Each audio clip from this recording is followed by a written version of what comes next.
هي الحلقات تحفظني بآيات من القرآن، هي الحلقات تملأني بحب المصطفى العدنان، هي الحلقات تحفظني بآيات من القرآن، هي الحلقات تملأني بحب المصطفى العدنان، وأخلص نيتي دوما لرب واحد ديان بروح ملؤها طهر.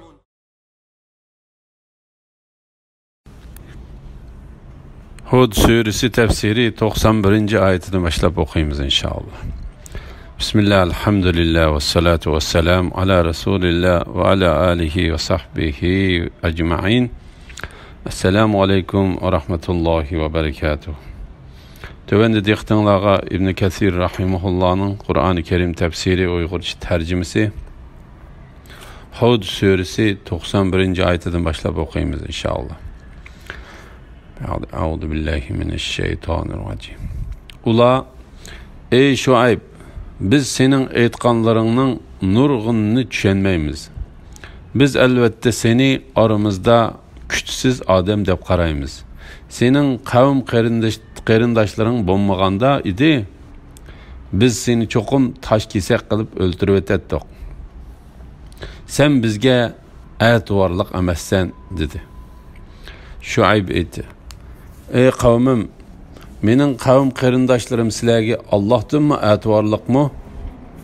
Sizlar Allah'ını aqanlağı çörüp etdinglar.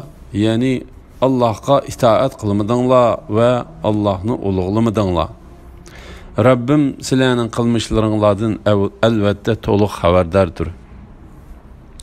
Şuayb alayhissalomning qavmining bergan javobi. Ular mundaq deydi: ey Şuayb, biz senin aytqanlarının nurğununu düşenmeymiz.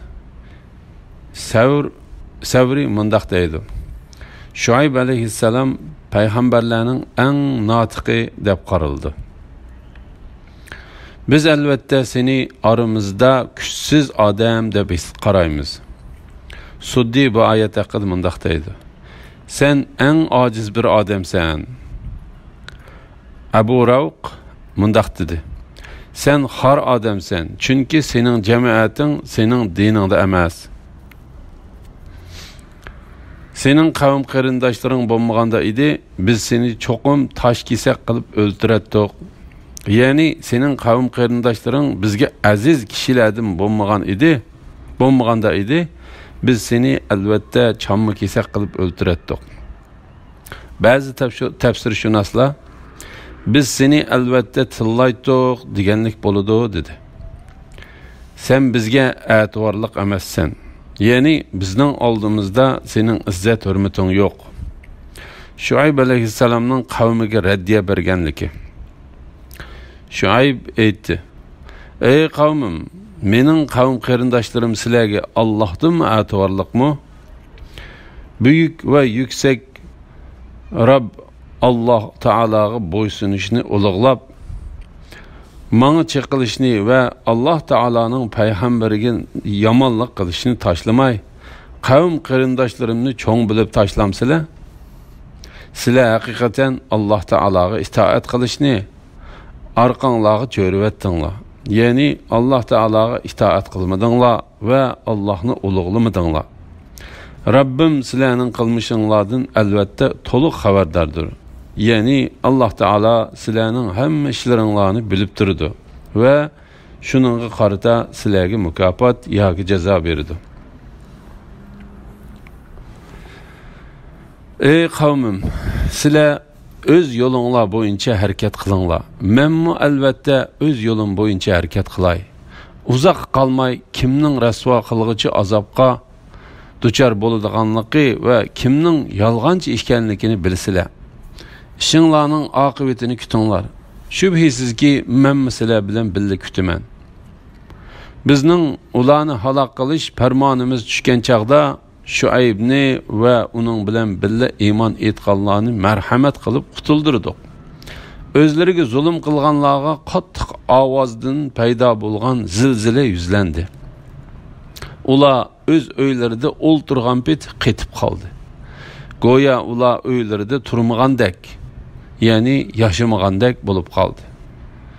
Medyen ahalisi xuddi Samud qavmi halak bolgandek halak bolsun.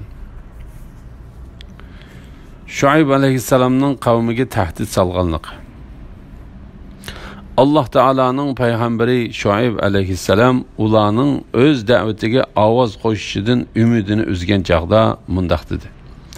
Ey qavmim, sizlar öz yo'linglar bo'yicha harakat qilinglar. Bu oyat ular uchun qattiq tahdiddir.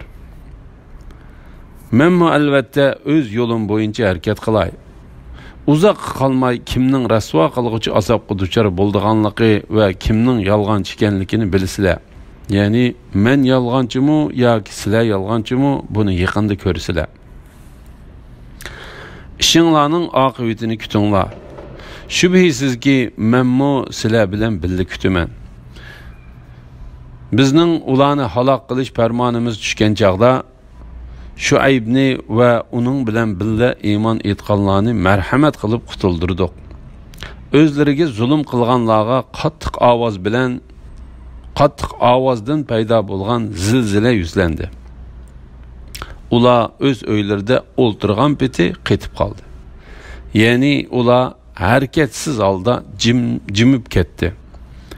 Allah Taala bu o'rinda ularga qattiq ovoz yuzlandi deb A'rob surasida ularga qattiq zilzila yuzlandi deb va sura Shu'arada ularni sa'i kunning azobi halok qildi deb bayon qildi.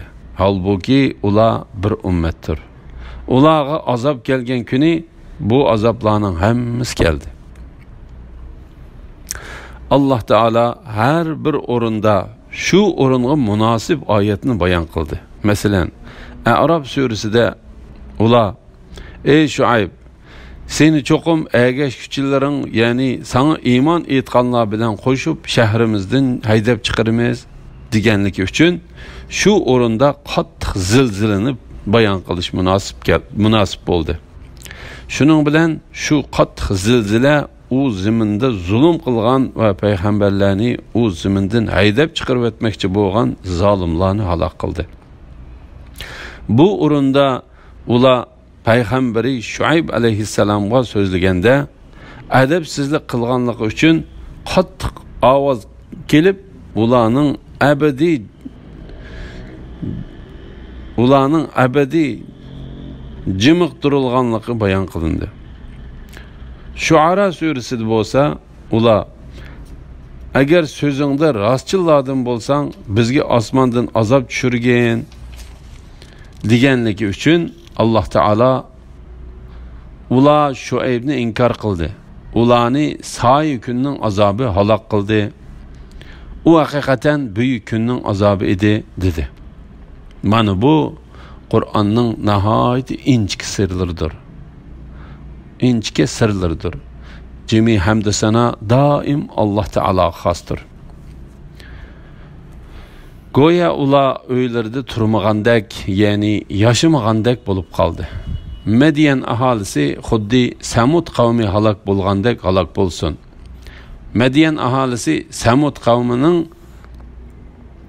qo'shnisi bo'lib, yurt jihatda ularga yaqin edi. Ko'pirlik va bulongchilik qilish jihatda ularga o'xshab qoladi. Ularmi Samud qavmiga o'xshash arab millatidan edi.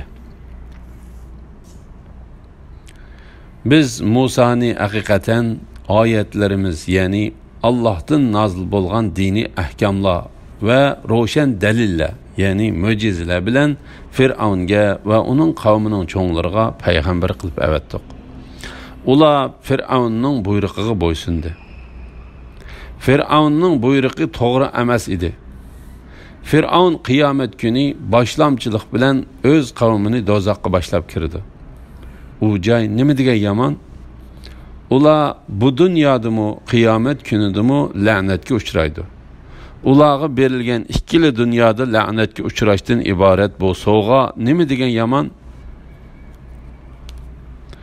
Musa alayhissalom bilan Fir'avnning qissasi. Allah Taala bu oyatda Musa alayhissalomni ro'shan mo'jizalar va ochiq dalil pokitlar bilan Qibtining podshohi Fir'avnga va uning cho'nglariga payg'ambar qilib avatganligidan xabar qildi. Ular Fir'avnning buyrug'iga bo'ysundi. Ya'ni Fir'avnning ozg'unlikdan iborat tutgan yo'liga, tuzumiga va prinsiplariga bo'ysundi. Fir'avnning buyrug'i to'g'ri emas edi. Ya'ni uning buyrug'ida hidoyat va to'g'rilik yo'q. U faqat nodonlik, gumrohlik, kufrlik va haq bilan qarshilashishdan iboratdir. Dunyodagi chaqda ularning uningga ergashganligi, uningmi ularni yetaklab boshlamchilik qilganligiga o'xshash, qiyomat kunimi u ularni jahannam o'tiga boshlab kirdi. Ular davzaxning qaynoq suvi bilan sug'urildi. Fir'avn uchun bu cho'ng azobdan to'liq nasibi bor. Alloh taolo bu vaqtda mundaq deydi: Fir'avn payg'ambarga, ya'ni Musa alayhissalomga osiylik qildi.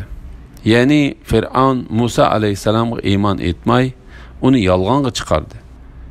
Ey Quraysh jamoasi, sizlar Muhammad alayhissalomga osiylik qilgandek, Fir'avnmi Musa alayhissalomga osiylik qilgan edi. Shuning bilan uni qattiq jazoladik. Fir'avn Allohning payg'ambari Musani inkor qildi va Allohning amriga osiylik qildi. Ondan Fir'avn Musadan yuz o'rib, hiyla mikr ishlatishga kirishdi. U sehrgarlarni, askarlarini, tavalarini to'pladi ham nido qilib dedi: Men sizlarning buyuk Robbinglar bo'laman. Allah uni dunyo va oxiratning azobi bilan jazoladi. Shak shubhisizki Allohdan qo'rqadiganlar buningdan ibrat oladi. Fir'avn qiyomat kuni boshlamchilik bilan o'z qavmini do'zaxga boshlab keldi. U joy nima degan yomon? Shundaqla uning ergashkichilarimi qiyomat kuni azobdan to'liq nasibador bo'ladi. Alloh taolo bu vaqtda mundaq deydi: Hammaga ikki hassi azob beriladi, lekin sizlar azobning dahshatini bilmaysizlar. Alloh taolo kofirlarning do'zaxda mundaq deydiganligini xabar qiladi. Rabbimiz, biz haqiqatan boshliqlarimizga, kattalarimizga itoat qildik. Ular bizni to'g'ri yo'ldan ozdirdi. Rabbimiz ularga azobni ikki hassi bergan va ularga qattiq la'nat qilgan. Ular bu dunyodami, qiyomat kunidami la'natga uchraydi. Ularga berilgan ikkili dunyoda la'natga uchrashdan iborat bu sovg'a nima degan yomon? Ya'ni biz ularni davzax azobi bilan azoblaganning ustiga dunyoda la'natga uchratamiz. Qiyomat kunidami ularga berildigan sovg'a nima degan yomon? Mujohid mundaq deydi: Ular qiyomat kuni texmi ko'p la'natga uchraydi. Ayni shu la'nat dunyoda berilgan la'nat bilan ikki qatlandi. Ali ibn Abu Talha ibn Abbas radhiyallohu anhumaning ularga berilgan ikkili dunyoda la'natga uchrashdan iborat bu sovg'at nima degan yomon degan oyat haqida ular dunyo va oxiratda la'natga uchraydi deganligini rivoyat qiladi. Zahhak va Qatoda qatorliqlarmi shundaq degan. Alloh taolo bu vaqtda mundaq deydi: Ularni biz do'zaxga undaydigan peshvolar qildik. Ya'ni ularni biz dunyoda gumrohlar ergishadigan kufrining boshliqlari qildik. Qiyomat kuni ular yordamga erisholmaydi. Ya'ni qiyomat kuni ulardan azobni dab'i qiladigan madadkor bo'lmaydi. Ularga bu dunyoda la'natni ergashtirdik. Ya'ni ularga bu dunyoda Alloh, farishtalar va mu'minlar la'nat o'qiydi. Qiyomat kuni ular Allohning rahmatidan yiroq qilinguchilardir. Ular atigini oqshimi o'tqa to'g'rilanib turdi. Qiyomat qoyim bo'lgan kunda: Ey Fir'avn jamoasi, azobning eng qattiqiga do'zax o'tiga kiringlar deyiladi. Mana bular aholisini biz halok qilgan yurtlarning xabarlaridir. Uni sana vahiy orqali bayon qilamiz. U yurtlardan izi qolganlarimi bor, ya'ni aholisi halok qilinib, yurtlarining o'rni qoldirilganlarimi bor. Izi qolmaganlarimi bor, ya'ni aholisi bilan qo'shib o'rib etilgan ziroatdek vayron qilinganlarimi bor. Biz ularga zulm qilmadik, lekin ular o'zlariga o'zlari zulm qildi. Rabbingning ularni halok qilish farmoni kelganda, ularning Allohni qo'yib ibodat qilgan ma'budlari hech narsaga asqatmadi. Ularga faqat ziyon soldi. Halok qilingan yurtlardan ibrat elish to'g'risida Alloh taolo payg'ambarlarning xabarlarini, ular bilan ummatlar orasida bo'lgan ishlarni, kofirlarning qanday halok qilinganligini va mu'minlarning qanday qutqizilganligini bayon qilgandan keyin mundaq deydi. Mana bular aholisi biz halok qilgan yurtlarning xabarlaridir. Uni sana vahiy orqali bayon qilamiz. O yurtlardan izi qolganlarimi bor, ya'ni aholisi halok qilinib, yurtlarining o'rni qoldirilganlarimi bor. Izi qolmaganlarimi bor, ya'ni aholisi bilan qo'shib o'rib etilgan ziroatdek vayron qilinganlarimi bor. Biz ularni halok qilganda ularga zulm qilmadik, lekin ular o'zlariga o'zlari zulm qildi. Ya'ni ular bizning payg'ambarlarimizni yolg'onga chiqarish va ularni inkor qilish orqali o'zlariga zulm qildi. Rabbingning ularni halok qilish farmoni kelganda, ularning Allohni qo'yib ibodat qilgan ma'budlari hech narsaga asqatmadi. Ya'ni ularning cho'qingan va iltijo qilgan butlari ularni qutqiza olmadi. Ularga faqat ziyon soldi. Mujahid, Qatada va boshqalar mundaq deydi. Ularning vayron va halok bo'lish sababi ularning faqat shu butlarga ergashganligidandir. Shunga ular dunyo va oxiratda ziyon tortdi. Rabbing zolim yurtlar aholisini halok qilsa, ayni shunda halok qiladi. Allohning azobi haqiqatan to'limi qattiqdir. Alloh taolo mundaq deydi. Ayni shu payg'ambarlarimizni inkor qilguvchi aholisi zolim yurtlarni halok qilganimizdek, qilmishlari ularga o'xshaydiganlarni halok qilamiz. Allohning azobi haqiqatan to'limi qattiqdir. Imom Buxoriy ve Müslim Abu Musa radıyallahu anhu'dan Peygamber aleyhisselamның şek şübhisiz ki Allah Teala zalimga elbette muhlet berdi. Onu tutkan çağda hergizmi boş koyup etmeydi. Degenlikini andan Rabbin zalim yurtlar ahalisini halak kılsa eni şundak halak kılıdı degen ayetini okuganlıkını rivayet kıldı.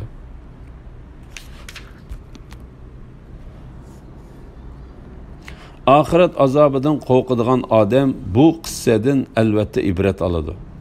Eni şu gün bütün halayık hesap veriş için yığıldığın gündür. Eni şu gün hemme hazır bulduğun gündür.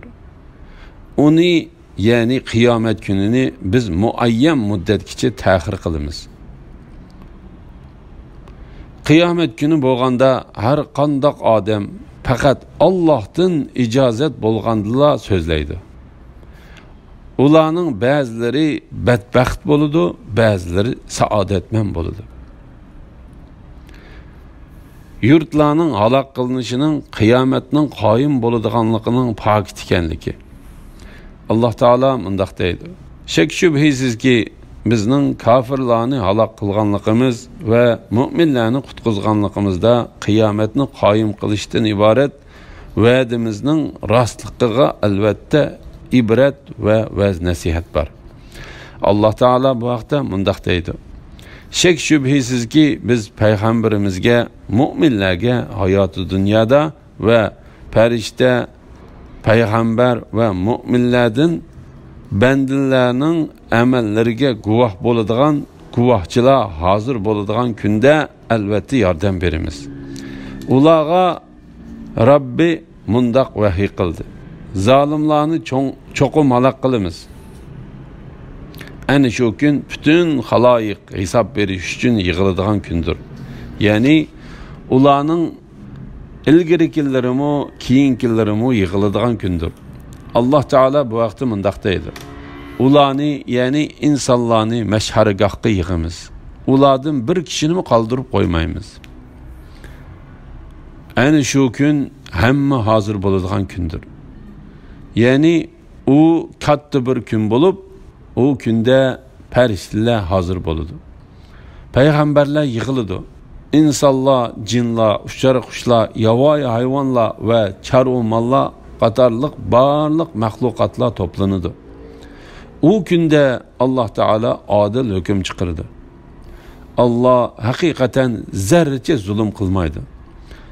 Agar kishining zarracha yaxshiligi bo'lsa, Alloh uni hassilab ziyoda qiladi. Öz dergahidan büyük ecir, yani cennet ata kılıdı.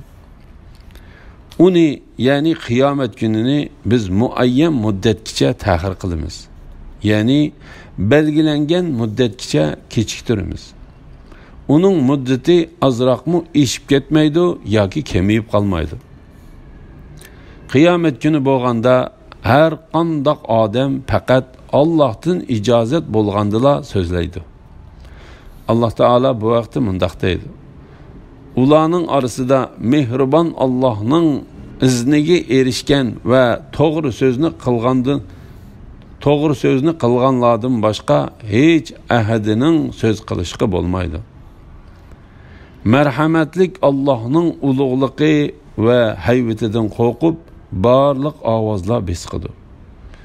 Pichirlashgandan boshqani anglay olmaysan. İmam Buxoriy pichirlashgandan boshqani anglamaysan. İmam Buxoriy va Muslim Payg'ambar alayhisalomning shafaat qilish haqidagi uzun hadisining bir qismida mundaq deganligini rivoyat qildi: shu kunda faqat payg'ambarlar so'zlaydi. Payg'ambarlarning shu kundagi duosi faqat mundaq bo'ladi: ey Alloh, salomat qilgin, salomat qilgin. Ularning ba'zilari badbaxt bo'ladi, ba'zilari saodatmand bo'ladi. Ya'ni toplangan kishilardan badbaxtlarmi bor, saodatmandlarmi bor. Alloh taolo bu vaqtda mundaq deydi: u kunda bir firqa kishilar jannatda va bir firqa kishilar jahannamda bo'ladi. Hafiz Abu Ya'la ibn Umar'dan Ömer ibn Xattab radiyallahu anhu'nun mundaq deganligini rivoyat qildi: ularning ba'zilari badbaxt bo'ladi, ba'zilari saodatmand bo'ladi degan oyat nozil bo'lganda men payg'ambar alayhisalomdan: ey Alloh taoloning payg'ambari, biz nimaga asosan amal qilamiz? Taqdirda yezilib bo'lgan ishga asosan amal qilamdik yoki taqdirda yezilmagan ishga asosan amal qilamdik deb so'radim. Payg'ambar alayhisalom: ey Umar, taqdirda yezilib bo'lgan ishga asosan amal qilamiz. Qalamlar uni yezib bo'ldi. Lekin har odam taqdirda yezilganiga muyassar qilindi dedi. Ondan Alloh taolo badbaxtlarning holini bayon qilib mundaq deydi: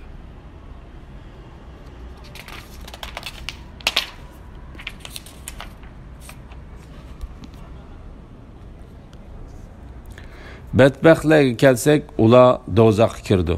Ular do'zaxda eshak ang'ragandek to'lab nolib faryod chekidi. Do'zaxning osmon zimini yo'qolmayli tursa, ular do'zaxda Rabbing xohlagan zamongacha davomli turaveradi. Rabbing albatta xohlaganini qilguchidir. Alhamdulillah. Alloh shukrlar bo'lsin.